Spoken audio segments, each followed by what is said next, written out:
बिस्मिल्लाहिर्रहमानिर्रहीम अस्सलाम वालेकुम। मां हाँ मुंहिंजी chef Abida Baloch I welcome था क्यों भली कार था क्यों अवां सभिनीनि खे आवाज़ किचन में। उम्मीद आहे त बिल्कुलु ठीक ठाक हूंदा, खैरियत सां हूंदा, खुशबाश हूंदा, मज़े में हूंदा ऐं रेसिपीज़ तव्हांखे सुठियूं लॻंदियूं हूंदियूं। खोड़ सारियूं दुआऊं तव्हां सभिनीनि जे लाइ दिलि सां दुआऊं आहिनि त ख़ुशि हुजो, आबाद हुजो ऐं जिथे किथे बि आहियो पंहिंजी फैमिली सां गॾु पंहिंजनि प्यारनि सां गॾु यकीनन सुठो वक़्तु गुज़ारींदा हूंदा।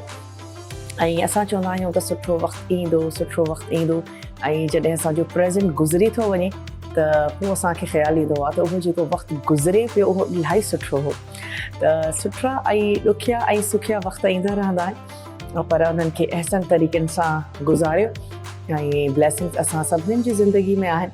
अॼु जी जेकॾहिं रेसिपीज़ जी ॻाल्हि कयूं त अॼु जी रेसिपीज़ तमामु ज़बरदस्त आहिनि ऐं असांजी कोशिशि हूंदी आहे त देसी रेसिपीज़ मोस्टली कयूं छो त असांखे फरमाइशूं इहे ई ईंदियूं आहिनि ऐं चाइनीज़ बि असां खोड़ सारा कया आहिनि। त अॼु जी जेका रेसिपी आहे उन में असां ठाहींदासीं भुॻल सयूं ऐं इन सां गॾु तयारु थींदी अॼु पालक पनीर। त ॿई रेसिपीज़ तमामु ज़बरदस्त आहिनि ऐं वेजिटेरियन आहिनि ऐं पालक पनीर त मोस्टली अक्सर जेके असांजी कम्यूनिटीज़ आहिनि उहे पंहिंजी वेडिंग्स में पंहिंजी दावतुनि में तयारु कंदियूं आहिनि। पालक पनीर में ॿ टे अहिड़ियूं टिप्स आहिनि जंहिंजो जेकॾहिं तव्हां ख़्यालु रखंदव त तव्हांजो पालक पनीर तमामु ज़बरदस्त तयारु थींदो। ऐं इन में जेको पनीर असां इस्तेमालु था कयूं उहे तव्हां पाण घर में बि ठाहे सघो था। उहो बि मां तव्हांखे ॿुधाईंदमि त तव्हां इनखे कीअं ठाहे सघो था। मां जेको आहे सो पनीर बाज़ार खां असां वरितो अथसीं ऐं इनखे कंदासीं कट।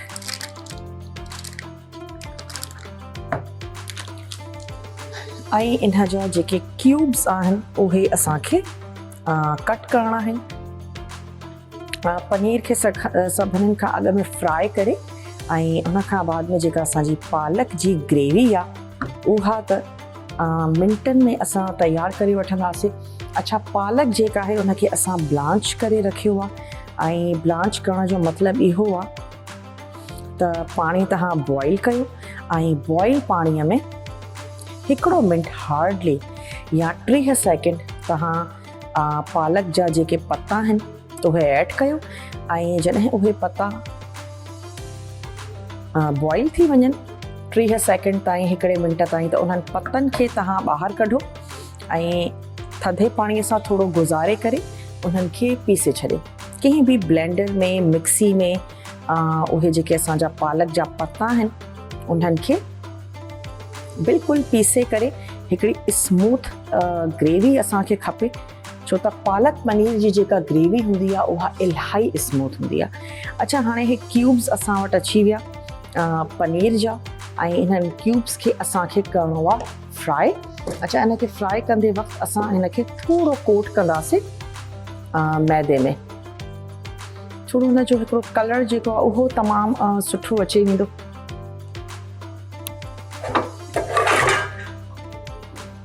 अच्छा, हिकिड़ो था असां खणो हितां कोई बि फ्राइंग पैन या तए जो इस्तेमालु तव्हां करे सघो था जंहिंमें ईज़ीली असां जेके असांजा क्यूब्स आहिनि उन्हनि खे थोरो फ्राई कंदासीं बस। अच्छा, फ्राई करण सां इन्हनि जो जेको टेस्ट आहे उहो अञा बि ज़बरदस्त थी वेंदो आहे ऐं इहा जेकी चीज़ आहे इन्हनि खे तव्हां ईअं ई बि खाओ त तमामु सुठी लॻंदी आहे। अच्छा, घर में तव्हां इहा कीअं ठाहे सघो था? अवल स्टोव पंहिंजो ऑन था कयूं। अच्छा, घर में अक्सर ईअं बि थींदो आहे त खीर असांजो फाटी पवंदो आहे ऐं जेकॾहिं तव्हांखे इंटेंशनली इहो जेको चीज़ आहे इहा तयारु करणी आहे त उनजे लाइ तव्हां छा कंदव त खीर में थोरो सिरको ऐड कयो या पोइ तव्हां खीर में थोरो लेमन जूस ऐड करे सघो था ऐं इहे ऐड करण खां बाद में तव्हांजो जेको खीर आहे उहो पाणी अलॻि थी वेंदो ऐं जेको कर्ड आहे उनजो मतिलबु बेसिकली जेका चीज़ आहे उहा अलॻि थी वेंदी। कंहिं बि छन्नीअ में तव्हां उन्हनि खे विझी रखो ऐं जेतिरे क़दुरु थी सघे उनजो पाणी जेको आहे उहो तव्हांखे कढणो आहे। जॾहिं उनजो पाणी निकिरी वञे त उन खां बाद में ईअं तव्हां वटि जंहिं बि शेप में तव्हांखे खपे उन में तव्हां विझी करे रखो त उहो शेप बि तव्हांजो होल्ड कंदो ऐं तव्हां वटि अची वेंदी इहा कॉटेज चीज़ जंहिंखे तव्हां पालक पनीर में इस्तेमालु करे सघो था। इनखे तव्हां तयारु करे सघो था। इन जा कोफ्ता तमामु ज़बरदस्त थींदा आहिनि। पालक पनीर जा टिक्का तयारु कया वेंदा आहिनि। खोड़ सारे तरीक़नि सां पालक पनीर खे कंज़्यूम कयो वेंदो आहे। स्पेशली जेके घणो गोश्त वग़ैरह जी कंज़प्शन जंहिंजी न हूंदी आहे, उन्हनि जी कोशिशि हूंदी आहे त प्रोटीन हासिलु कयो वञे। त जेका असांजी कॉटेज चीज़ आहे या मोज़रेला, चेडर, इन्हनि में हिकिड़ी सुठी मिक़दार में प्रोटीन मौजूदु हूंदी आहे। त ज़रूरु इस्तेमालु कयो ऐं तव्हां इन्हनि खे घर में बि ठाहे सघो था। बाज़ार में बि तमामु ईज़ीली कॉटेज चीज़ जे नाले सां तव्हांखे इहा जेका चीज़ आहे इहा मिली वेंदी। ऐं पालक पनीर में तव्हां वठी अचो, इनखे ईअं क्यूब्स कयो। क्यूब्स करण खां बाद में थोरो मैदे में हिननि खे टॉस था कयूं। थोरो हिननि जी आउटर लेयर जेका आहे सा थोड़ी क्रिस्पी थी वेंदी, मज़ेदार थी वेंदी बसि। ऐं इन्हनि खे अच्छा फ्राई बि बसि थोरो कंदासीं। थोरो असां ग्रीस कयोसीं पैन, ऐं पैन खे ग्रीस करण खां बाद में कोशिशि कंदासीं त चारई तरफ़ों इनखे थोरो हिकिड़ो कलर ॾेई ॾियूं। ऐं कोई अहिड़ी शइ त न आहे त जंहिंखे असांखे ॻाढ़ो आहे, देरि ताईं पचाइणो आहे। बसि हिकिड़ो सुठो कलर ॾींदासीं, दैट्स इट। अच्छा, हाणे सुठो ज़बरदस्त गरम थी वियो आहे असांजो ऑयल। किनारे ते ऐड कंदा था वञूं ऐं थोड़ी जेका हिन जी साइड्स आहिनि उहे चेंज कंदा वेंदासीं। ऐं चारई तरफ़ों ज़बरदस्त इनखे कंदासीं गोल्डन।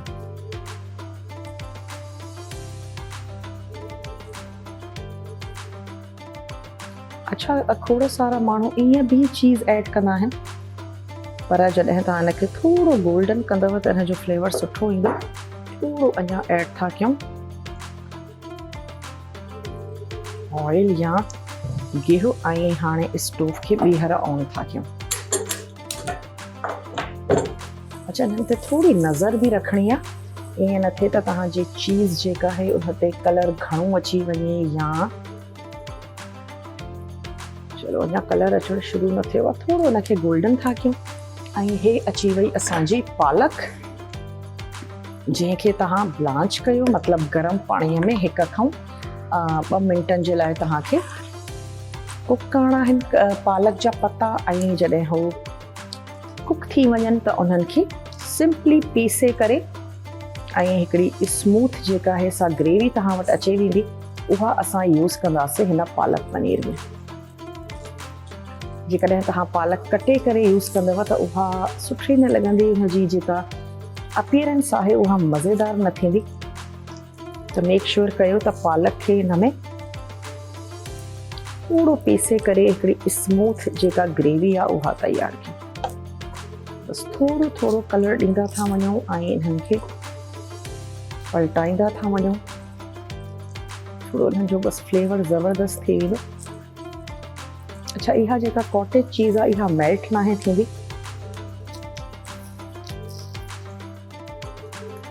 हल्की आंच ते इनखे कजो जीअं तमामु एक्स्ट्रा कलर असांखे न खपे, पर बसि थोरो ख़ूबसूरती अचे वञे बसि।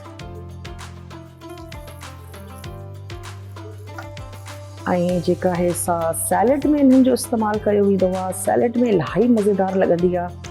डिफरेंट रेसिपीज़ में असांजी जेका कॉटेज चीज़ आहे इहा यूज़ थींदी आहे। मिठी इलाही रेसिपीज़ अहिड़ियूं आहिनि जंहिंमें कॉटेज चीज़ जो इस्तेमालु थींदो आहे। ऐं इहा इलाही ईज़ीली तव्हां इनखे घर में ठाहे सघो था। बल्कि कॾहिं तव्हांजो खीर फाटी बि पए थो कंहिं ॿी वजह जे करे, त उनखे बिल्कुलु बि न उछलायो ऐं उन खीर सां तव्हां ॿियो कुझु न त पालक पनीर जेको आहे सो झटपट ठाहे सघो था। चलो, हाणे कुझु असांजा जेके पीसिस आहिनि ज़बरदस्त गोल्डन थी विया आहिनि। मां इन जी जेका आंच आहे, बाहि आहे, उहा बि बिल्कुलु बंदि कई आहे।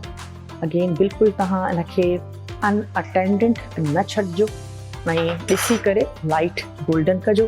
हिकिड़ो स्टेप असांजो कंप्लीट थी वियो आहे। नंढड़ी साही जो टाइम बि आहे। साहीअ खां जीअं ई वापसि ईंदासीं त जेका असांजी ग्रेवी आहे पालक जी उहा तयारु कंदासीं। मिलूं था नंढड़ी साही खां पोइ।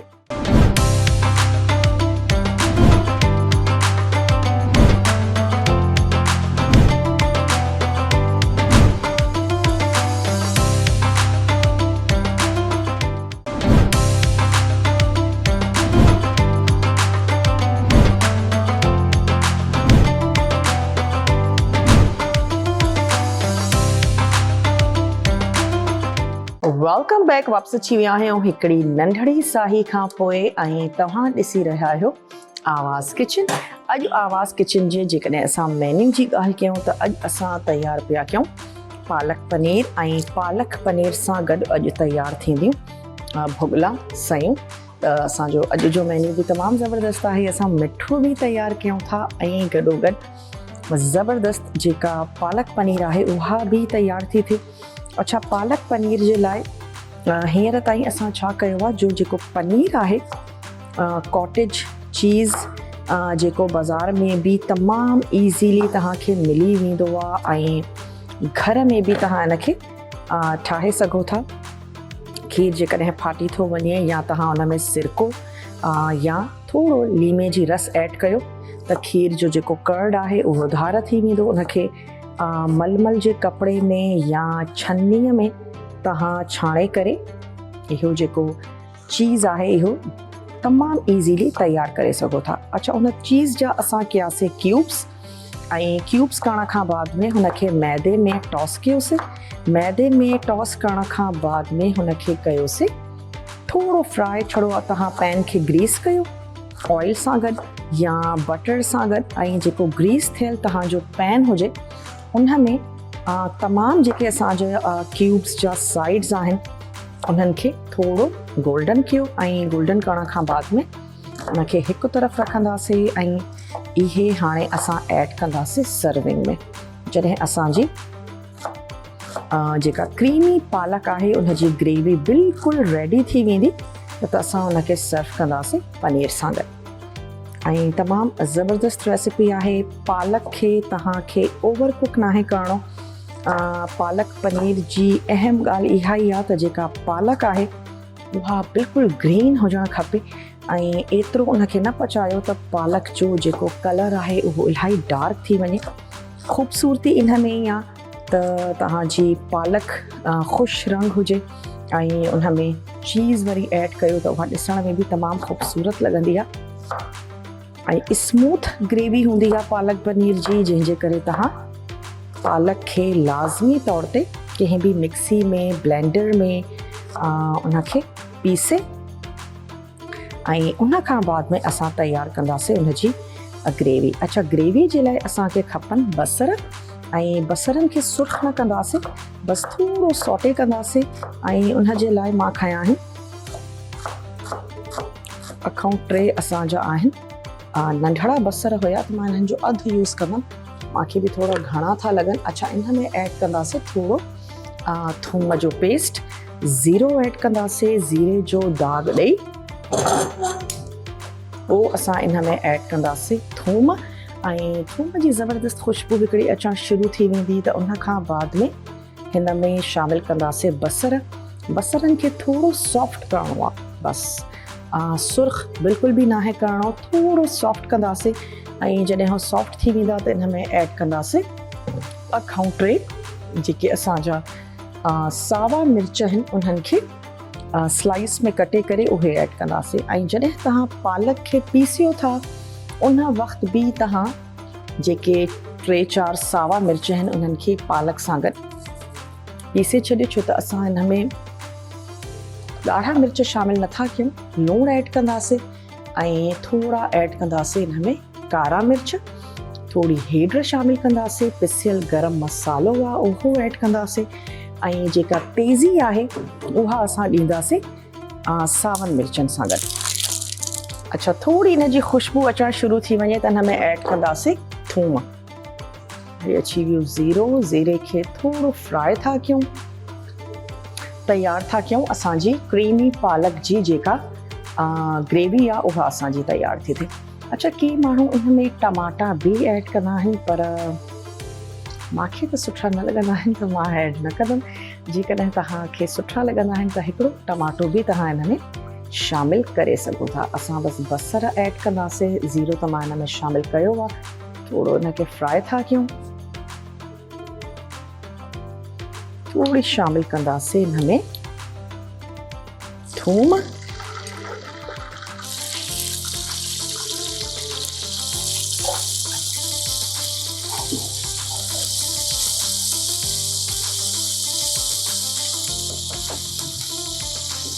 मिर्चा हिकु खां ॿ जेको साओ मिर्च आहे इन जी भी कटिंग कंदा था हलें।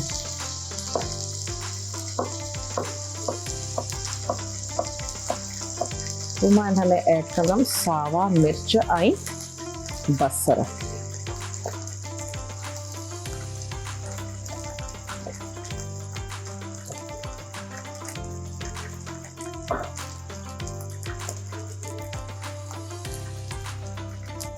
चलो जी,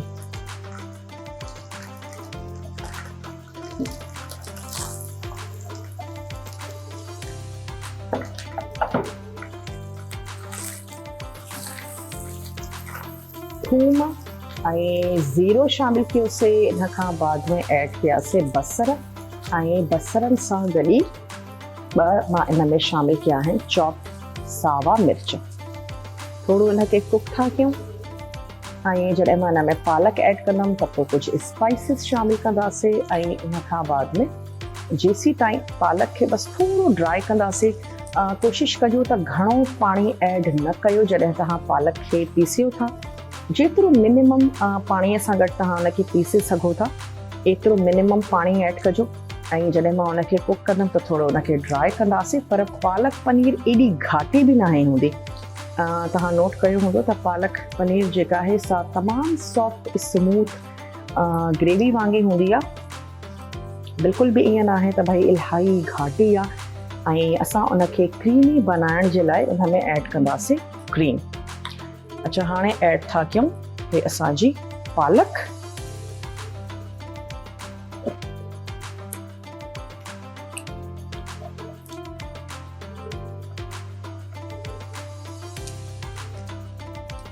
जेका सिंपली असां ब्लांच करे ऐं इनखे पीसे छॾियो आहे। अच्छा, हाणे असां इन में ऐड कंदासीं कुझु मसाला।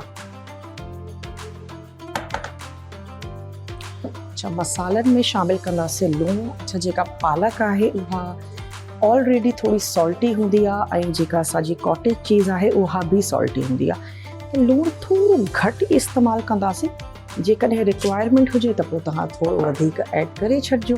अच्छा, थोड़ी शामिल था कयूं हेड ऐं ऐड कंदासीं इन में पिसियल गरम मसालो ऐं थोड़ा ऐड था कयूं कारा मिर्च। बस इहो मसालो आहे जेको असां इन में इस्तेमालु कयोसीं। थोरो इनखे कुक था कयूं, पोइ मां इन में ऐड कंदमि क्रीम। सिंपली क्रीम ऐड कंदासीं ऐं क्रीम ऐड करण खां बाद में इनखे कंदासीं सर्व।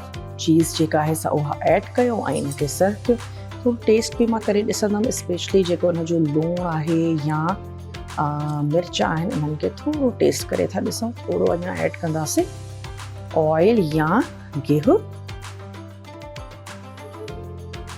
लास्ट में थोरो तव्हां हिन में बटर बि ऐड करे सघो था, उहो बि इलाही सुठो लॻंदो आहे।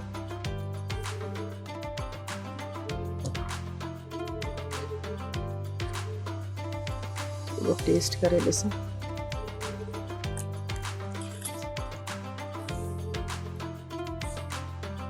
थोरो 1 खां 2 मिंट हिनखे कुक कंदासीं। लूणु बिल्कुलु ठीकु आहे, मुंहिंजे हिसाब सां लूणु ऐड करण जी बिल्कुलु बि ज़रूरत न आहे। त बसि थोरो पालक खे कुक थियण था ॾियूं। क्रीम ऐड कंदासीं, सिंपली सर्व कंदासीं। इन खां बाद में जेका असांजी रेसिपी आहे भुॻल सयूं, उन जे लाइ सयूं आहिनि असां वटि हिकिड़ो पैकेट। इन में ऐड कंदासीं असां ब्राउन शुगर। ऐं ब्राउन शुगर जो हिकिड़ो पंहिंजो टेस्ट आहे, अरोमा आहे। ऐं नंढड़ी असां वटि ब्रेक जो बि टाइम थी वियो आहे, त ब्रेक खां जॾहिं असां मोटी ईंदासीं त पालक पनीर ऑलमोस्ट असांजी रेडी थी वेंदी ऐं असां ईंदासीं पंहिंजी सेकेंड रेसिपी जी तरफ़। त स्टे ट्यून, ॾिसंदा रहो आवाज़ किचन।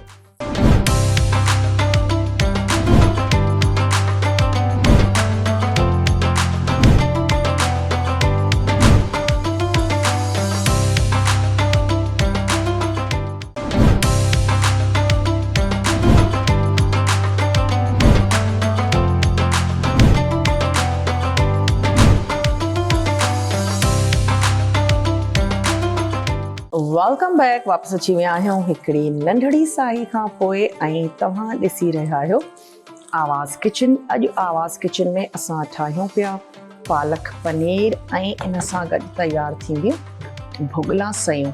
अच्छा, पालक पनीर जे लाइ असां छा कयो हुयोसीं त जो पालक खे तव्हां ब्लांच कयो, ब्लांच करण खां बाद में उनखे पीसे करे हिकु स्मूथ ग्रेवी ठाहियो ऐं जेको पनीर आहे उनखे असां अलहदा सां मैदे में टॉस करे फ्राई कयोसीं ऐं ऑयल ऐड कयो। उनमें थोरो ज़ीरो, थोरी थूम, थोरा बसर ऐं जॾहिं हू सॉटे थी वञनि त हुन में ऐड कंदासीं पालक जो मिक्सचर ऐं मसालनि में लूणु थोरो ऐड कंदासीं, कारा मिर्च ऐं हेठि शामिल कयोसीं ऐं थोरो पिसियल गरम मसालो। बस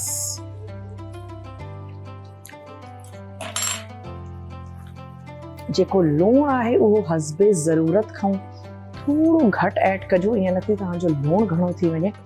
पालक में उमें बि लूणु जेको आहे सो नेचुरली मौजूदु हूंदो आहे। जेकॾहिं तव्हां लूणु न बि ऐड कयो त एॾो को मसइलो न आहे। जीअं अक्सर तव्हां नोट कयो हूंदो त बेदनि में बि लूणु नेचुरली मौजूदु हूंदो आहे, त बॉइल बेदा जेकॾहिं असां खाईंदा बि आहियूं लूणु न बि हुजे त एॾो को फील न आहे थींदो। पालक में बि इलाही लूणु थोरो घटि ऐड कयो ऐं पोइ जेकॾहिं तव्हांखे लॻे टेस्ट कयो ऐं उनखे थोरो तव्हां एडजस्ट कयो।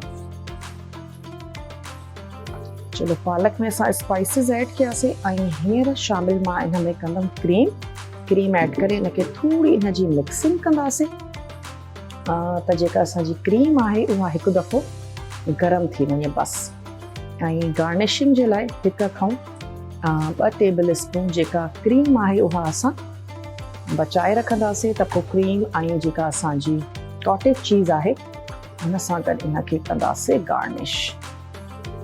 थोरो 1 खां 2 मिंट हिनखे अञा कुक था कयूं। सावा मिर्च मां हिन में ऐड कया ऐं जेका बि तेज़ी तव्हांखे खपे उहा सावनि मिर्चनि सां तव्हां हिन में ऐड कजो। ॻाढ़ा मिर्च मां हिन में शामिल न कया आहिनि। थोरा कारा मिर्च ऐड कंदासीं। अच्छा, 1 टेबल स्पून था खणो ऐं क्रीम तव्हां इन में जेका फ्रेश हूंदी आहे उहा बि ऐड करे सघो था, न त जेका टेट्रा पैक जी क्रीम आहे उहा शामिल कयो। ऐं यकीनन मिठी असां ऐड न कंदासीं, बल्कि जेका नमकीन शयुनि में बि ऐड कई वेंदी आहे, तमामु ईज़ीली मार्केट में अवेलेबल आहे। प्योर जेका डेयरी क्रीम आहे उनजो इस्तेमालु कजो। चलो, हाँ हिन में शामिल था कयूं क्रीम। 1 खां 2 टेबल स्पून बसि मां बचाए रखंदमि ऐं बाक़ी इन में ऐड कंदासीं।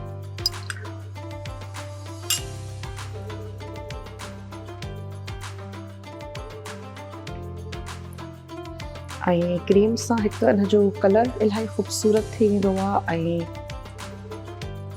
क्रीमी बि थी वेंदी। ज़ाहिर आहे असां हिन में क्रीम ऐड था कयूं त हिन में हिकिड़ो जेको क्रीमी टेक्सचर आहे उहो ईंदो। ऐं कंहिं बि वजह जे करे जेकॾहिं तव्हां क्रीम नथा ऐड करणु चाहियो त तव्हां इन में फुल फैट क्रीम मिल्क जो इस्तेमालु बि करे सघो था।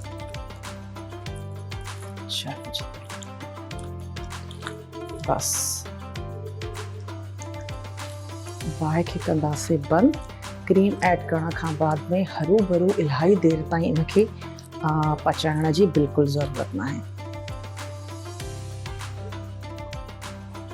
ऐं मुंहिंजी दिलि थी चए त इनखे सर्व बि कंदा हलूं भला। जॾहिं असांजी बिल्कुलु रेडी थी वई आहे त इनखे थोरो सर्व बि कंदा था हलूं।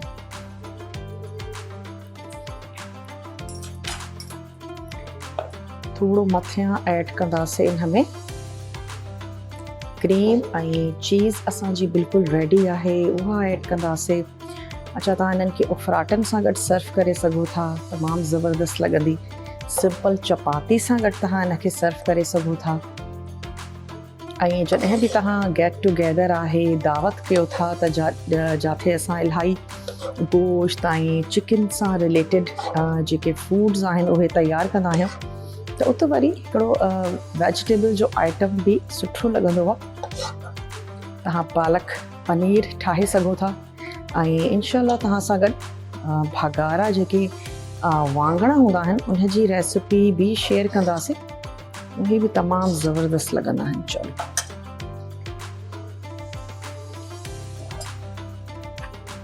अची वई असांजी क्रीमी सी पालक पनीर जी ग्रेवी।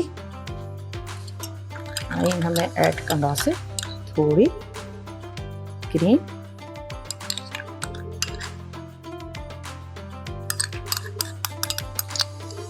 अच्छा कुकिंग में तो असां ऐड कई थसे पर थोड़ी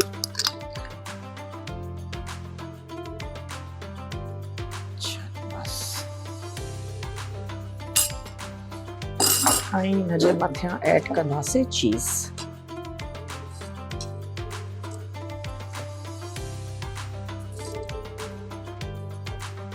जंहिंखे असां फ्राई करे रखियो अथसीं त हिन जो जेको फ्लेवर आहे उहो अञा बि ज़बरदस्त थी वियो आहे। सैलेड में तव्हां हिनखे इस्तेमालु कयो, सैलेड में इलाही सुठी लॻंदी आहे। ऐं पालक पनीर में त ज़बरदस्त लॻंदी ई आहे। तव्हां ज़रूरु रेसिपी ट्राई कजो। अच्छा हिन खां बाद में जेको असां भुॻल सयूं था ठाहियूं उन में तव्हांखे खपनि सयूं पंहिंजे पसंदि जूं जेके सयूं आहिनि उन्हनि जो तव्हां इस्तेमालु कयो। हिन खां बाद में हिन में असां ऐड कंदासीं ब्राउन शुगर, उहा हिन में वेंदी। गेह में असां इनखे तयारु था कयूं ऐं ब्राउन शुगर ऐड कंदासीं। उनजो हिकिड़ो पंहिंजो ज़बरदस्त फ्लेवर आहे।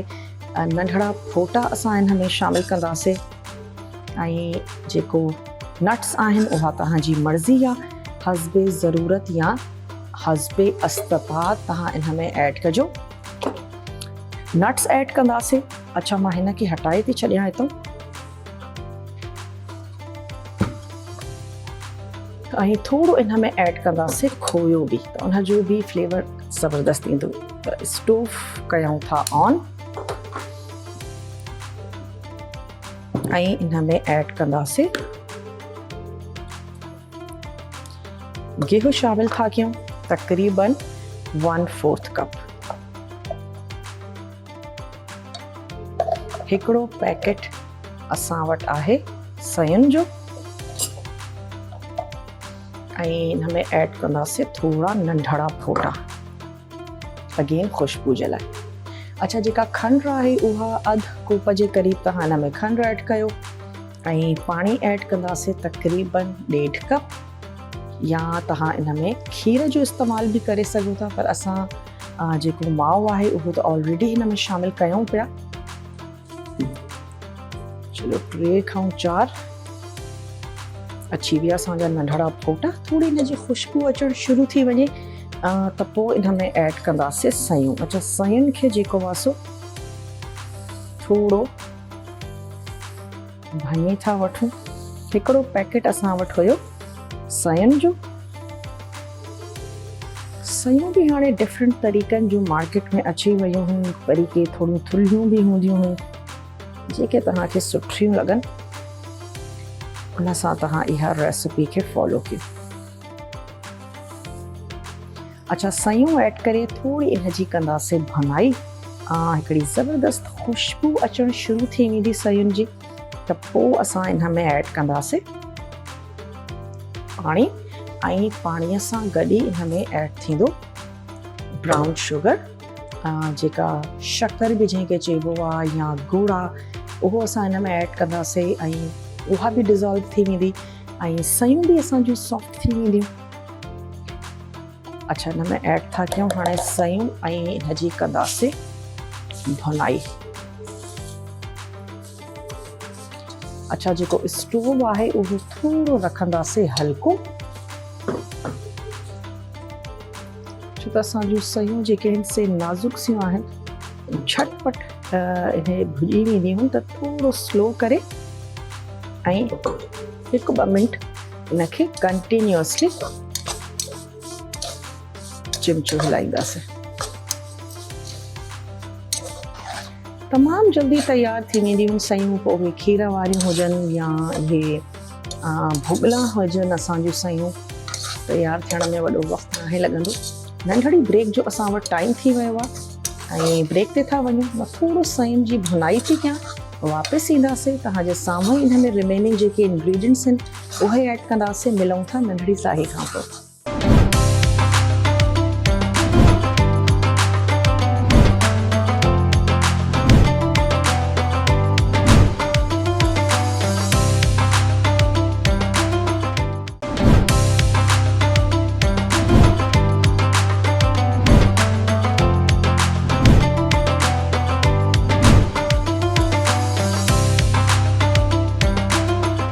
Welcome back. वापस अची विया आहियूं हिकिड़ी नंढड़ी साही खां पोइ। ऐं पालक पनीर जेका आहे सा असांजी बिल्कुलु रेडी आहे। ऐं हिते असां तयारु पिया कयूं भुॻला सयूं, जंहिंमें असां गिहु ऐड कयोसीं। ऐं गिहु ऐड करण खां बाद में हिकिड़ो पैकेट सयुनि जो ऐं 3 खां 4 नंढड़ा फोटा असां हिन में शामिलु कयासीं। हाणे मां इन में ऐड कंदमि पाणी ऐं इन में ऐड कंदासीं ब्राउन शुगर।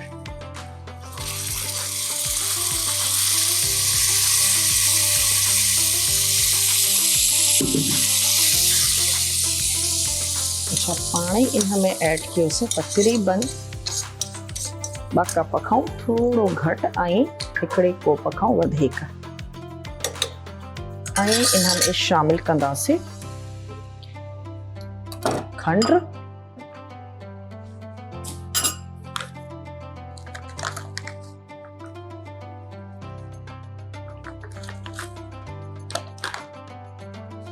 ये असां हिन में ऐड था कयूं ब्राउन शुगर। अगेन तव्हांजी पंहिंजी टेस्ट ऐं पसंदि ते आहे त केतिरो मिठो तव्हांखे खपे। मुंहिंजे हिसाब सां एतिरी खंड काफ़ी हूंदी। हिनखे थोरो मिक्स था कयूं ऐं हिनखे हिकु दफ़ो पाणी बॉइल थी वञे ऐं तेसीं ताईं असांजा जेके नट्स आहिनि उन्हनि खे कटिंग करे था रखूं त जीअं उन्हनि सां गॾु असां पंहिंजो जेके असांजो भुॻला सयूं आहिनि उन्हनि खे कंदासीं डिश आउट। हे अची विया असांजा थोड़ा बादाम ऐं पिस्ता, इन्हनि खे मां कंदमि स्लाइस। ऐं जीअं हे पाणी जेको आहे सो बॉइल थियणु शुरू थी वञे त हाणे इनजी बाहि खे कंदासीं स्लो। अच्छा, थोरो मां इन में जेके नट्स आहिनि ऐड करण जी ज़रूरत न आहे। क्रंची सॉफ्ट असांजो सयूं हूंदियूं त उन सां गॾु जेके क्रंची नट्स हूंदा उहे मज़े जा लॻंदा। त बसि 1-2 मिंट लॻंदो। असांजी सयूं बेसिकली उन्हनि खे असां ॾिनो अथसीं दम, थोड़ी बाहि स्लो करे। ऐं पालक पनीर असांजो बिल्कुलु तयारु आहे। उनजो जेकॾहिं मां तव्हांखे हिकिड़ो क्विक रिकैप ॾियां त पालक खे ब्लांच कयो। ब्लांच करण जो मतिलबु इहो त गरम पाणीअ में डिप करे कढणो आहे बसि जेके उनजा पत्ता आहिनि। ऐं यकीनन तव्हां ॾंडियूं कंदव अलहदा। उन खां बाद में तव्हां उनखे बिल्कुलु पीसे हिकिड़ी स्मूथ जेका ग्रेवी आहे उहा तयारु कयो। ऐं थोड़ा ऑयल में ऐड कंदासीं ज़ीरो, थोड़ी शामिल कंदासीं उन में थूम ऐं 1 खां 2 दरमियानो जेको बसर आहे उहो असां उन में शामिल कंदासीं। बसरनि खे थोरो सॉटे कंदासीं। उन खां बाद में जेका तव्हां पालक पीसे करे रखी आहे उहा उन में ऐड थींदी। ऐं मसालनि में तमामु थोरो लूणु, पिसियल गरम मसालो, थोड़ा ऐड कंदासीं कारा मिर्च ऐं 1 खां 2 मां हिन में ऐड कया सावा मिर्च स्लाइस में कटे करे। तव्हां जॾहिं पालक खे पीसियो था उन वक़्तु बि तव्हां 2-3 जेके सावा मिर्च आहिनि उन्हनि खे पालक सां गॾु ई पीसे छॾियो त तव्हांखे उन वक़्तु ऐड करण जी ज़रूरत न पवंदी। थोड़ी शामिल कईसीं हेड ऐं लास्ट में जॾहिं पालक थोड़ी ड्राई थी वञे पर जेका ग्रेवी आहे उहा स्मूथ क्रीमी असांखे खपे, तमामु घाटी नथी असांखे खपे। ऐं जॾहिं पाणी थोरो ड्राई थी वञे त तव्हां उन में ऐड कयो क्रीम ऐड करण खां बाद में 1 दफ़ो ॿीहर क्रीम जॾहिं बसि सिंपली गरम थी वञे त उनजो स्टोव कंदासीं बंदि। थोड़ी एक्स्ट्रा जेका क्रीम आहे उन सां गार्निश कंदासीं ऐं जेका कॉटेज चीज़ आहे उनजा ब्लॉक्स कटे करे मैदे में थोरो कोट कयो ऐं उन्हनि खे शैलो जेको आहे सो फ्राई कंदासीं या टोस्ट कयो। बसि सिंपली पैन खे थोरो ग्रीस कयो ऐं ग्रीस करण खां बाद में जेके तव्हांजा कॉटेज चीज़ जा क्यूब्स आहिनि उन्हनि खे तव्हां टोस्ट कयो। मां थोड़ी हिनजी जेका खंड आहे उनखे चेक कयां। अक्सर जेका ब्राउन शुगर हूंदी आहे कि इलाही मिठी हूंदी आहे ऐं कि घटि मिठी हूंदी आहे। थोड़ी अञा हिन में ऐड था कयूं एतिरी जेतिरी मां हिन में शामिल कई आहे। मिठास इन में मूंखे थोड़ी घटि थी लॻे। अवल थोड़ी ऐड कजो ऐं रिक्वायरमेंट हुजे त पोइ थोड़ी वधीक ऐड करे मिक्स था कयूं। चलो जी, हाणे जेका असां ऐड कई आहे इनखे डिज़ोल्व करण बि ज़रूरी आहे ऐं थोड़ी देर जे लाइ 1-2 मिंट हिनखे अञा कुक था कयूं। अच्छा, खोपरो आहे हाफ ऐड था कयूं ऐं हाफ जेको आहे सो थोड़ो यूज़ कंदासीं गार्निशिंग जे लाइ। गार्निशिंग जे लाइ बि कोई सुठी ज़बरदस्त जेका प्लेट आहे उहा खणी सघो था। सयूं थधियूं बि सर्व थींदियूं आहिनि, सयूं गरम बि सर्व थींदियूं आहिनि। स्पेशली जेके इहे भुॻला सयूं आहिनि इहे गरम बि सर्व कयूं वेंदियूं आहिनि ऐं इन्हनि जे मथां कुझु मिठो या शक्कर इज़ाफ़ी ऐड करे इहा सर्व कई वेंदी आहे। इलाही मज़ेदार लॻंदी आहे। चलो, ये जेके नट्स आहिनि इन्हनि जी बि असांजी कटिंग थी वई। थोड़ो कयूं था मिक्स। अच्छा, सयूं असांजियूं थी चुकियूं आहिनि बिल्कुलु रेडी। पर हिकिड़ो मिंट असां बाहि खे ऑन कंदासीं। मां इन में शामिल कंदमि हे असांजो माओ ऐड करे उनखे कवर करे बस 1-2 मिंट हिनखे ढक ॾींदासीं।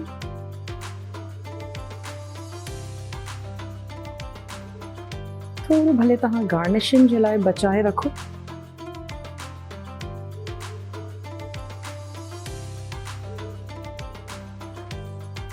गंदा कितना हो रहा है। अच्छा, थोड़ो इनमें जेको माओ आहे उहो ऐड करे इनखे थोड़ो ढक ॾिनोसीं ऐं ढक ॾियण खां बाद में बसि इनखे कंदासीं डिश आउट। माए खे घणे पचाइण जी बिल्कुलु बि ज़रूरत नाहे, छो त उहो बिल्कुलु जॾहिं डिज़ोल्व थी वेंदो न त पोइ उहो सुठो न लॻंदो।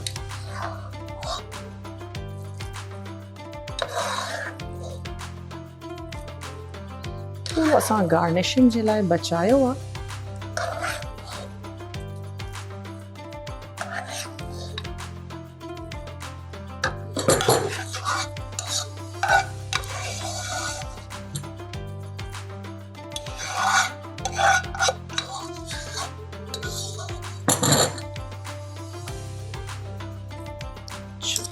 असांजो भुॻला सयूं जेके आहिनि से बिल्कुलु तयार आहिनि। थोड़ो इन ते माओ ऐड कंदासीं, थोड़ा नट्स ऐड कंदासीं ऐं सर्व कंदासीं। बसि हाणे तव्हांजी मर्ज़ी आहे, तव्हां इनखे गरम सर्व कयो था या पोइ थधो सर्व कयो था।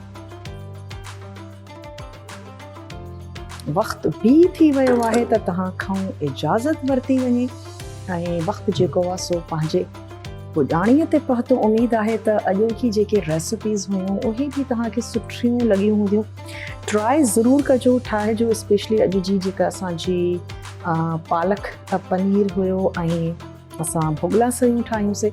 तमामु ईज़ी रेसिपी आहिनि ऐं असांजी देसी रेसिपीज़ आहिनि। उमेद आहे त जिन जी फरमाइश हुई उहे बि असांजो जेको शो आहे उहे ॾिसी रहिया हूंदा।